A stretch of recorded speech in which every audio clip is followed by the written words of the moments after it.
श्रीराधा शरणम्।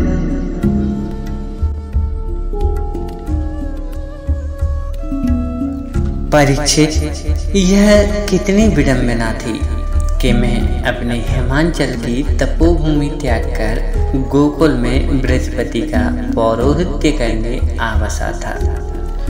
और भी बृहस्पति जो वय में मुझसे पर्याप्त अल्प थे, ब्रह्मा के विधान का वरदान वार्धक्य प्राप्त करके तपोवन चले गए। मुझे उनके वियोग ने उस दिन सृष्टिकर्ता के इस अटपटे विधान पर अप्रसन्न ही किया। मुझे अधिक की आयु देकर उन्होंने यहाँ भेजा, तो क्या इन अत्यंत श्रद्धा स्नेह की मूर्ति को स्थिर तारुण्य नहीं दे सकते थे वे?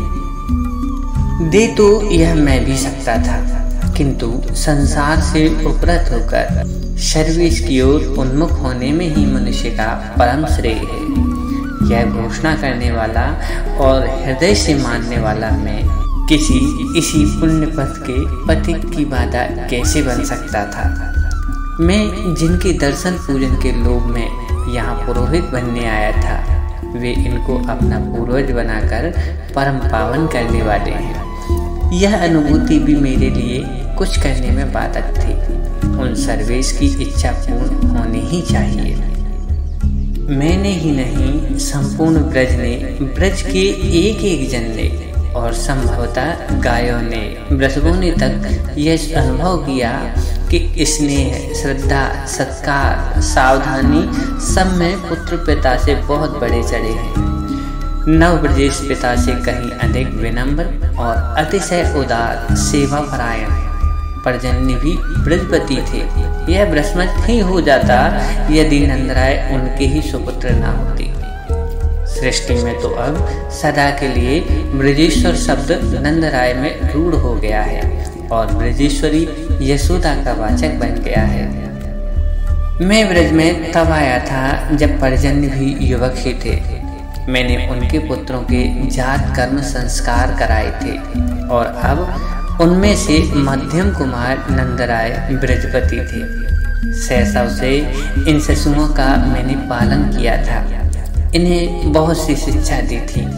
अब ये मेरे प्राण बन चुके थे और मैं केवल इनका पुरोहित ही नहीं था, पिता भी था। यह ब्रजराय, नंद और वृषभानु की पूरी पीढ़ी मुझे पुत्रों के समान प्रिय थी। पुरोहित इसलिए पुरोहित कहा जाता है क्योंकि यजमान से भी पहले वह उसके लौकिक परलौकिक हित की चिंता रखता है, यजमान के हित के प्रति सचेत रहता है। नंदराय में बचपन से अपने सुख, सम्मान तथा संपत्ति के प्रति उपेक्षा थी। वे दूसरे सबके सुख सुविधा सम्मान के प्रति सतत सावधान रहते थे। सेवकों तथा पूरे ब्रज के पशुओं तक की उन्हें चिंता रहती थी, किंतु अपनी चिंता न उन्हें कभी हुई, न उनकी सहधर्मिणी को। अतः अपने इस प्रधान यजमान की चिंता मुझे ही करनी चाहिए। इसके परलोक की चिंता तो मैं क्या करता? इसके परलोक का परमाधार ही मुझे पुरोहित बना लाया था, किंतु इसके लोक की चिंता करने में भी मैं असमर्थ निरुपाय हो गया। इतना श्रद्धालु, सेवा परायण यजमान युवा से तरुण हुआ और तरुण से वृद्ध होने को आ गया, किंतु संतानहीन था। संतानहीन थे उसके सब भाई। जैसे सृष्टिकर्ता ने यह कलंक लेने को ही गोकुल मुझे भेजा था। मैं अपने यजमान परजन्य का वंश समाप्त करने वाला पुरोहित बनूं। सांडिल्य के लिए यह असह्य था, किंतु कोई उपाय इसका मेरे पास नहीं था। मेरी चिंता मेरी अपनी ही नहीं थी, यह पूरे ब्रज की चिंता थी। मैं भले ही ज्योतिर्विद न हूँ, मेरे अनेक परिचित थे और उनकी ग्रह गणना जो नहीं बता सकती थी, वह तो हम ध्यान करके सहज जान लेने में समर्थ थे। किंतु हमारा ध्यान ज्योतिर्विदों की ग्रह गणना कोई भी आश्वासन नहीं बनी। सबसे जो ज्ञात होता था वह कब होगा, समय तो व्यतीत होता जा रहा था और हमारे ध्यान में जो प्रत्यक्ष होता था वह तो अस्पष्ट था। पता नहीं क्यों नंद के पुत्र के संबंध में संयम करने पर भी चित्त निर्विकल्प समाधि में पहुंच जाता था। यह तो नंद नंदन के आविर्भाव के पश्चात समझ सका कि कोई ग्रह गणित उन तक नहीं पहुंचता और उनको ही अंतःकरण में आविर्भूत न होना हो तो इनके संबंध का संयम केवल निर्विकल्प समाधि देगा, क्योंकि उनके स्मरण का इतना प्रसाद प्रताप तो प्राप्त होगा ही। बृहस्पति से कुछ कहना असंगत था, क्योंकि वे किसी सकाम अनुष्ठान के लिए उद्यत नहीं किए जा सकते थे। उनको संकेत करने पर वे कह देते थे कि श्री नारायण की जो इच्छा हो, उन मंगलमय का विधान हमारे लिए भी मंगलपूर्ण ही होगा। मैं भले पुरोहित हूँ, किंतु निष्काम भक्ति का आचार्य हूँ। अपने भक्ति दर्शन में मैंने इसकी धुंधी भी बजाई है। संपूर्ण पंचरात्रागम श्री नारायण के प्रति अपने को सर्वात्मना समर्पण का ही उद्घोष है।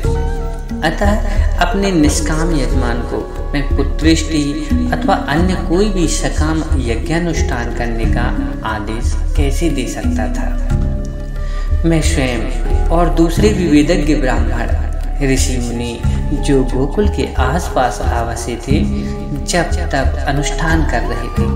हम प्रार्थना कर रहे थे, हम जो सबको सारे संसार को निष्काम उपासना का उपदेश करते थकते नहीं, सबके सब सतत सकाम उपासना और प्रार्थना में लगे थे, क्योंकि हम जानते थे उपासना का परम सौभाग्य स्वयं पूर्ति बनकर आने वाला है। उस पुरुषोत्तम को प्राप्त करने की कामना पर तो समस्त सृष्टि के महर्षियों की निष्कामता न्यौछावर है। हम केवल प्रार्थना अनुष्ठान कर सकते थे और कर रहे थे। वर्षों तक हमने यही किया। हमारी यज्ञ जब तक व्रत सबका एक ही उद्देश्य बन गया, ब्रजराज नंद को तनय प्राप्त हो। किंतु वह जो उनका तनय होकर आने वाला था, वह सर्वतंत्र स्वतंत्र, किसी के भी कितने भी काल के कैसे भी कठिन तप ध्यान यज्ञ से साध्य नहीं बनता। संपूर्ण सृष्टि के समस्त सत्वगुणी प्राणियों का कल्पांत सतत कठोर साधन भी उसे विवश नहीं करता। ब्रज के सब गोप और गोपियां ब्रज प्रार्थना पूजन में लगे थे कि उनको युवराज प्राप्त हो। किंतु जब हम वेदज्ञ ब्रह्म ऋषियों तपस्वियों के प्रयत्न ही सफल नहीं हो रहे थे, तो वे तो अशिक्षित अथवा अल्पशिक्षित सरल सीधे श्रद्धालु ग्रह तथा अपनी गौं को लेकर बहुत व्यस्त रहने वाले लोग थे। परीक्षित, संभव है मैं यहाँ भूल कर रहा हूँ, क्योंकि उस प्रेम धन को किसी की तपस्या तथा विद्या प्रभावित नहीं करती, किंतु इन गोपियों के प्रेम ने उसे कैसे नचाया, यह तो मैंने प्रत्यक्ष देखा है। वह प्रेम परवश बहुत करके इनकी ही प्रार्थना से द्रवित हुआ, क्योंकि वह श्रुतियों के सस्वर स्त्रोत भले अनसुना कर दे, गौओं की सप्रेम प्रत्येक हुंकृति पर बोलते ही उसे मैंने सुना है।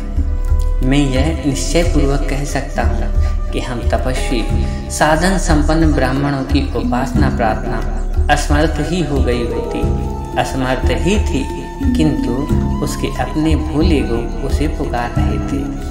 उसको अंक में लेने को आतुर गोपियों के कंठ उसको पुकारते पुकारते सूख रहे थे। अतः वह अपने नित्य धाम गोलोक में स्थिर रह नहीं सकता था। ब्रजधरा उसे पुकारे तो वह ब्रज युवराज आविर्भूत हुए बिना कैसे रह सकता है। अतः हमारे मध्य आश्वासन बनकर एक दिन अकस्मात भगवती पूर्णमासी आ गई।